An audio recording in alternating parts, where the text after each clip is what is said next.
Halloween's coming up, eh? Yay! You looking forward to Halloween? Yay! Pumpkins! Did you know that pumpkins can get really big? Pumpkins can be that big. You know, pumpkins can be real big. Do you know that? No? Yeah, well, so you better not go walking under any pumpkin trees, eh? There aren't even pumpkin trees. There aren't even any pumpkin trees. I know there aren't any pumpkin trees. Because we're talking about today. I'm thinking about dogs. Woof woof. Dogs is a good idea because we have talked about cats. So to be properly democratic to the pets, popular pets of the world, we should do dogs. But I'm kind of hesitating on that. No, today we're doing snakes.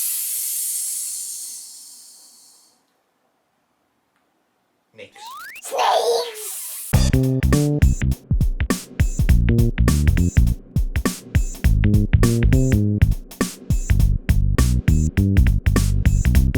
Learning stuff. Risky. Snakes can be in really, really big groups. Group of snakes. Yeah. They like hang out and like, hey, where you think you're going, kind of thing. No, they just stay all together like a predator just trying to kill them. A what? A predator. That's trying to kill snakes will just get bitten multiple times. I see. So the snakes team up. Yeah, they're all the same snake. Snakes will get together in groups, usually for making the babies, but not for protection.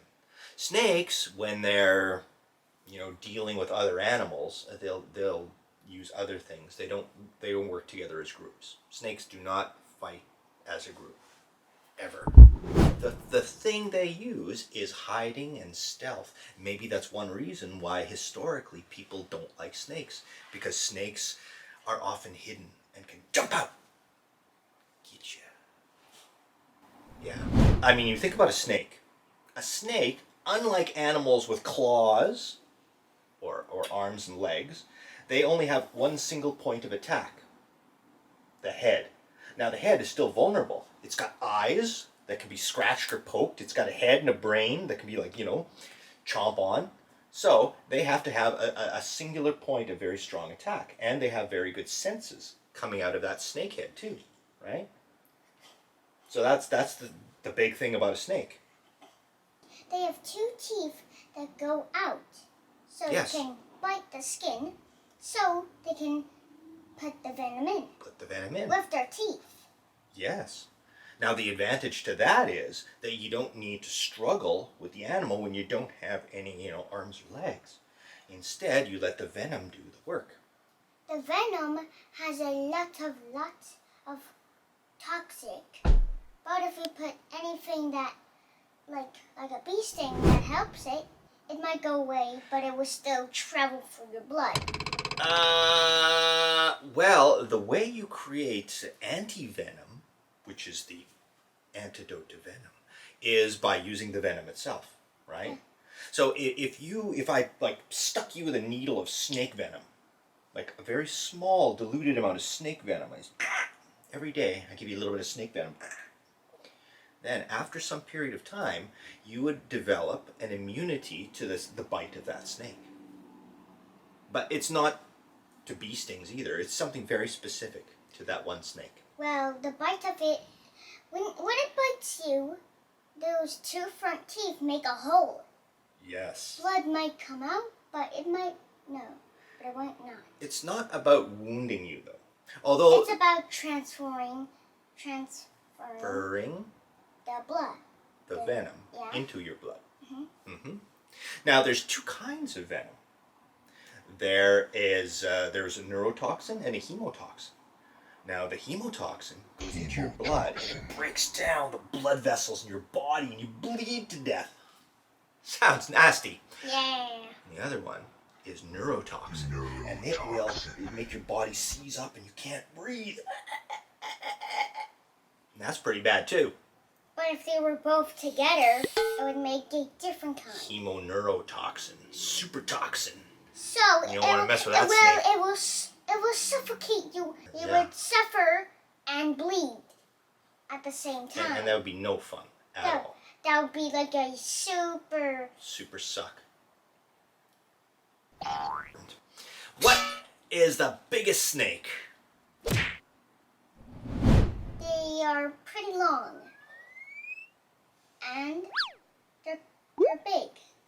Kind of big. Well, the prehistoric one was this big. Well, I mean, there are snakes that can get this wide, right? But they can't get this big. How big? When you say big, do you mean long or wide? Because there's two meanings of big. Wide. Wide. They can get this wide. Yeah. Like a python or an anaconda. Which is the biggest snake? Get that wide. So they could like swallow you and you're toast, right? Although they don't use venom, do they? They don't. They just eat you whole. That's what they do. They don't like lunch out very big. But they can't swallow you whole, can they? They have to chomp you down or rip you apart. No. What they do is they'll grab you, and then they will suffocate you, like by choking you by wrapping their body around you to cut off your air. And then when you die, they swallow you. Yeah, but Head first, so that your legs don't get stuck in their throat. Well, when they eat humans, they get bigger and bigger every single year. Yeah, although they don't usually. But it's like a tightrope.